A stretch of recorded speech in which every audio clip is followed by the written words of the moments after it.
Alrighty, yo, what is going on everybody? It's your boy Mr. GDG94 back with another reaction video. Today we're finna react to people were angry after they exploited these secret NBA loopholes. Without further ado, let's get right into it.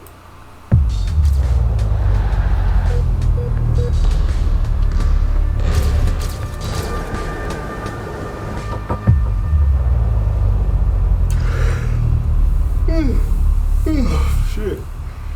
Tired.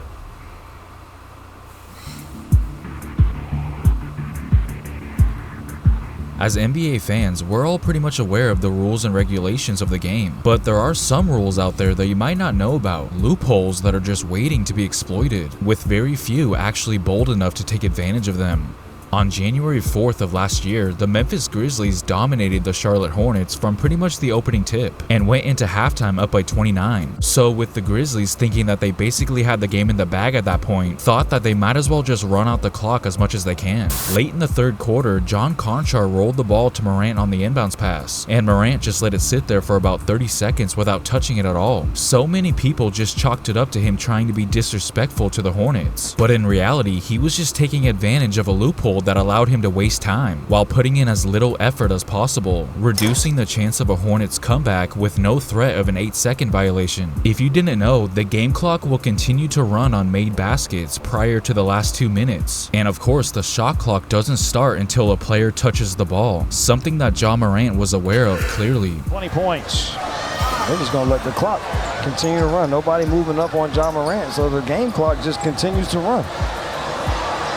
And the 8-second count doesn't start until he picks it up. And the Hornets... I don't know what the Hornets are doing. Never seen and you can do this. The ball hasn't been touched. He theoretically could do this until midnight tonight. I mean, we've seen a lot of basketball. I don't think I've seen this.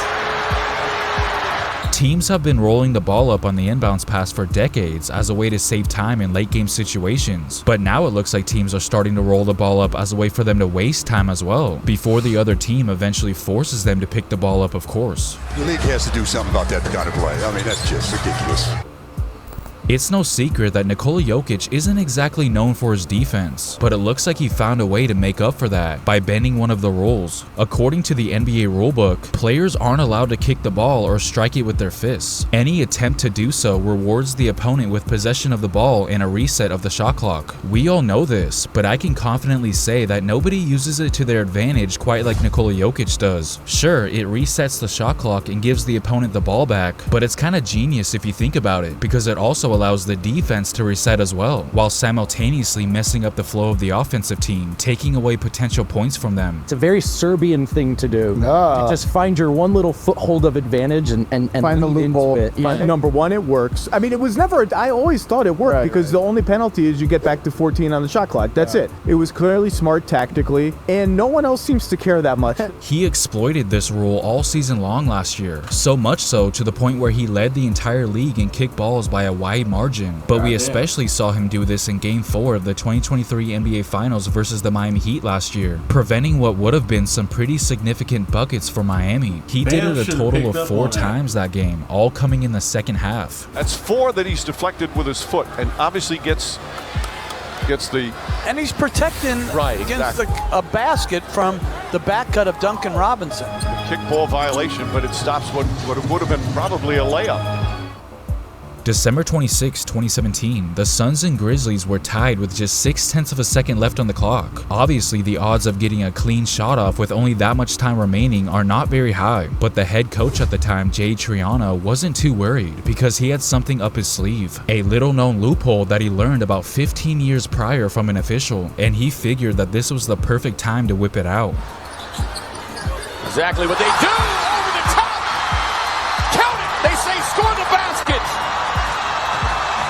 He called a play which is designed for the inbounds passer to basically throw the ball at the basket as if he was trying to make a shot. At first glance, it looked like it was offensive goaltending since the ball was directly over the basket when Chandler touched it. In fact, you can see the Grizzlies coach JB Bickerstaff calling for it, but it wasn't because again, it was an inbounds pass, which by definition is not an actual shot, so the basket counted. If the ball had gone straight in, then obviously no points would have been credited as players cannot score directly off an inbounds pass, but all Tyson Chandler had to do was touch it before it went in. So if it doesn't touch the rim,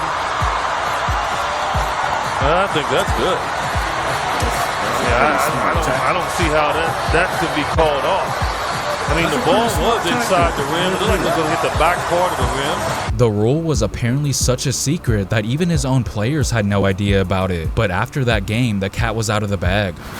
So how long have you had that playing in the back pocket, and how often do you practice it? I've had that for probably, we were just talking about 15 years. It's a rule that a lot of people don't know. You cannot goaltend the ball that isn't going to count. So I tell our guys, shoot the ball in the basket. And all Tyson has to do is touch it on the way down.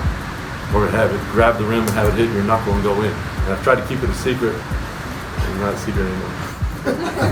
As you guys probably remember, the Suns executed a very similar play a few years later. This time, it was in the Western Conference Finals versus the Clippers, which was a deja vu moment for Devin Booker. Yeah. I mean, that was an only shot, like you said. When Tyson ran it at first, I think that was 4 or 5 years ago now. You know, I learned that rule, and I think it's something that a lot of people don't know. Even talking to Rondo at half court after the game, he was like, "It don't count." I'm like, I've seen this movie before.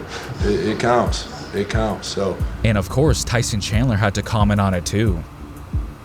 I'm pretty sure no one would disagree if I were to say that a 6-on-5 situation is an unfair advantage. An advantage that certainly helped out the Sixers back in 2020. But obviously after the referees realized it, they took the points off the board. Yeah, there's 6 on the floor. Yeah, 6 on 5. Game's a little easier in that respect. Well, what I want to know is, when did the 6th guy come in? Did we all miss it? Were there 6 guys for the last minute and we just figured it out? I bring this up because had this exact same scenario occurred prior to 2009, they would have actually gotten away with it, even if they went back to review it. I say that because the Portland Trail Blazers got away with it on December 30th, 2008 in a game against the Boston Celtics. But they only had a small window to pull it off, that window being to score the ball before the officials can catch it. Final second quarter, this is an odd play. Portland has 6 players on the court. The officials don't catch it. Kevin Garnett screaming at the refs, but it's too late. Travis Outlaw on the flush. Blazers were hit with a tee, but by rule, the basket cannot be taken off the scoreboard. Who knows if the Blazers were aware of it? Maybe they did hurry up and score because they knew that they would have to let it count if they did it quick enough. And it's not like Portland was gonna stop the game to tell them themselves, so you can't blame them for seizing the opportunity. Again, assuming they were even aware of it. Either way, it left the league no other choice but to change their rules, closing this loophole just a few months later. Now, you wouldn't think a fan would be able to find an NBA loophole to use to their benefit, but apparently one did. Meet Jordan Haber, a 21-year-old law school student who, despite having no prior experience playing basketball, somehow found a way to become eligible for last year's 2023 NBA draft. Florida graduate is blowing up on TikTok after getting his name entered into the NBA draft. Yeah, Louis and Eden, get this, Jordan Haber has only ever played basketball recreationally. But as an aspiring lawyer, he found a loophole in the NBA draft paperwork and is now heading to the biggest stage in basketball. This all stemmed from a bet with his friends. So I made a bet with my friends, and I made it into the NBA draft.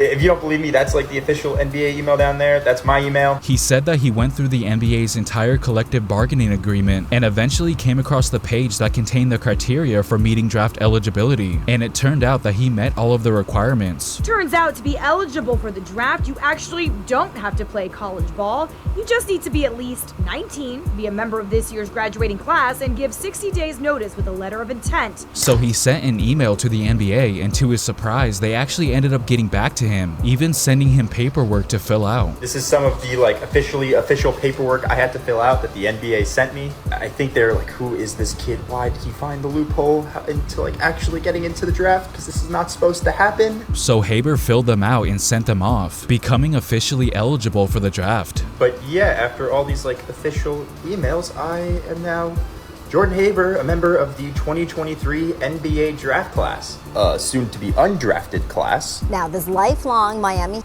Now, you mean to tell me, when I was 24 years old, I had the opportunity to put myself in an NBA draft?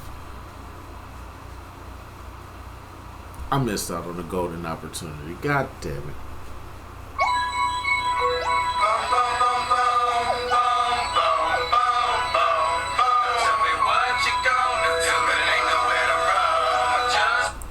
I missed out on the golden opportunity when I was 24. God damn it. Heat fan is gearing up to meet some of the league's biggest names and will fulfill his dream of going to the draft. But apparently he is aware this is just a formality and he has no real chance of going pro. It is what it is, though, man. But anyway, so that's just gonna about do it for this one, man. I'm gonna see y'all in the next video. I really didn't get a chance to live out my hoop dreams. Damn. I could have lived out my hoop dreams, dog. Damn, dog. Seen hoop dreams deflate like a true fiend's weight, man. Fuck.